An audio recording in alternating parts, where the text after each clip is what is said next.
Olá, bem-vindos de novo ao BT 101, Introdução ao Hebraico Bíblico. Esta é a terceira aula da unidade 10, na qual nós vamos estudar as orações sem verbo.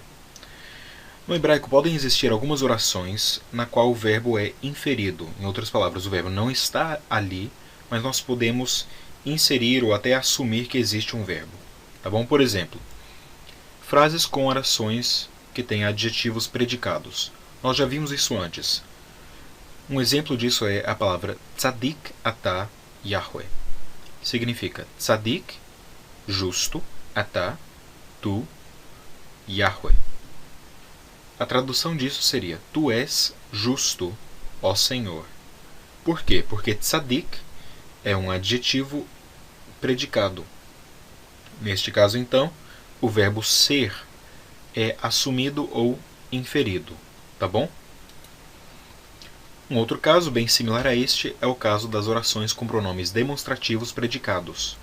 Por exemplo, ele, que significa esses, shamot, nomes, ha'anashim, dos homens, lembre-se que ha'anashim está no estado construto aqui, asher, shalach, os quais ele enviou, Moshe, Moisés enviou, tá bom? Então, a tradução disso seria: esses são os nomes dos homens os quais Moisés enviou. Agora, por que nós colocamos são aqui? Porque ele está na posição predicativa para um pronome demonstrativo, da mesma maneira que nós vimos com o adjetivo predicado. Então, ele shamot ha'anashim asher shalach Moshe significa: esses são os nomes dos homens os quais Moisés enviou. Tá bom? Uma outra situação na qual nós podemos inferir um verbo é quando nós temos uma oração com predicados nominais. Por exemplo, o shmo, aqui nós temos o vav, então shmo, seu nome, né? Seu nome, Shem. Então, o shmo Elkanah. Elkanah é um predicado nominal. O que é um predicado nominal? É um substantivo que é objeto de uma oração simples com o verbo ser. Então nós temos aqui o verbo ser seria inferido e seu nome era Elkanah, que é o nome do marido de Ana, o pai de Samuel. Uma outra situação na qual nós podemos inferir um verbo é quando nós temos orações com locuções prepositivas. Por exemplo, Velo shtei nashim. Então aqui nós temos v, é um vav, aqui lamed, a preposição lamed, e depois o sufixo o da terceira pessoa masculino no singular. Shtei está na forma construta, nashim na forma absoluta. Shtei significa dois, então duas, nashim, mulheres. Tá bom? Traduzindo essa frase literalmente, nós teríamos: e para ele duas mulheres.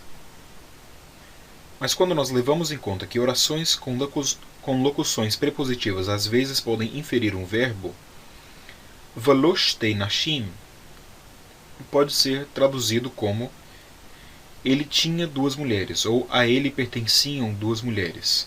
Tá bom? Mas existem também algumas orações que são semiverbais.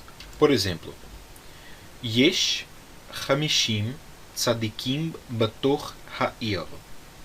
Yesh é aquela partícula que nós vimos na aula de vocabulário, que significa existe ou há. Notem aqui que esta palavra não foi declinada, mesmo que nós temos aqui Hamishim Tzadikim, 50 justos, que é o substantivo de Yesh. Yesh não é declinado. Por quê? Porque é um semiverbo, não chega a ser um verbo. Então, Yesh Hamishim Tzadikim significa: existem 50 justos, Bator, dentro, Ha'ir, da cidade. Esta é a parte de Gênesis onde Abraão está negociando com Deus pela vida de Sodoma e Gomorra. Um outro exemplo de uma oração semiverbal é esta frase aqui: Yahweh Hu ha-Elohim en od. En, de novo, é aquela partícula que é a negação de yesh. Então, en é a forma negativa de yesh. E en significa não há ou não existem. Então, Yahweh, o Senhor, Hu ha-Elohim, ele é Deus, en od, não há mais. Ou não há outro Deus, não existe outro Deus. Tá bom? Então, o Senhor, ele é Deus, não existe outro. Tá bom? Essas são então as orações sem verbo. E na próxima aula nós vamos dar o início ao nosso estudo dos verbos no hebraico. Por enquanto é só isso. Até a próxima. Shalom.